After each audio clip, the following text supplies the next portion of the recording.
If diets don't work, then what does? My head is full of knowledge about eating right, but my emotional side stubbornly wants yummy.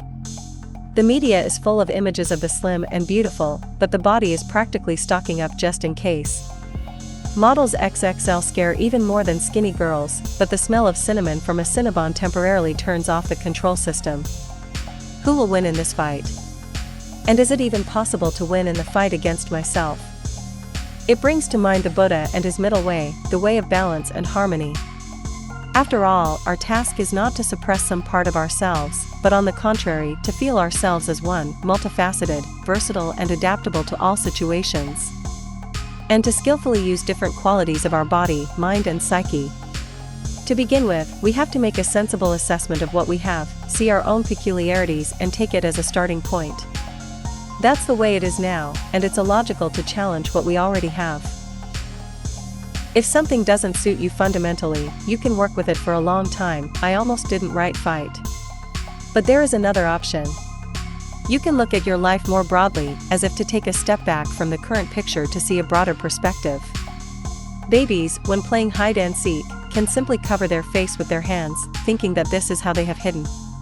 Often we, too, as adults, shut ourselves off from the world by a theme, immersed in it so much that everything else literally ceases to exist for us. And okay, if it were something inspiring, like acts of creation in musicians, artists, or writers. But all too often it is problems, even if they are fictional, according to those around us. We get stuck in it, the psyche gets used to suffering, the brain gets hooked on the appropriate neurotransmitters, a kind of vicious circle is formed. The psyche needs a certain amount of positive emotions to maintain vitality, and one of the easiest ways is to get them from food. Food is always present in one way or another, and seeing other sources of pleasure is prevented by too much immersion in the problem.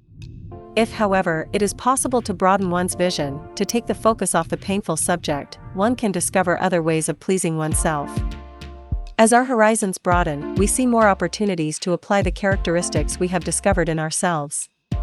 Their disclosure will inevitably be accompanied by the feeling of a greater flow of life, especially if other people are involved in this process. If you do something for others and together with them, the flow will be multiplied, the principle of synergy. The only thing left to do is to peel off the problem, whether it's excess weight, a destructive relationship with yourself in particular, or something else that has filled your inner screen with itself. Sometimes it seems impossible, because so many unsuccessful attempts have already been made. On the other hand, there are many inspiring examples of people who have overcome literally insurmountable circumstances. What is the secret? First, you have to make an internal decision. Honest. Balanced. Seriously. Secondly, find ways in which exactly you will act. Fortunately, in our age of information, options abound, and your task to choose the most appropriate one for you.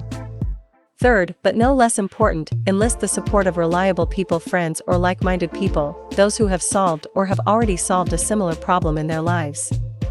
It is necessary to realize that it is almost impossible to resist the temptations of modern marketing alone, so a support group is simply necessary. Thanks for watching. Subscribe.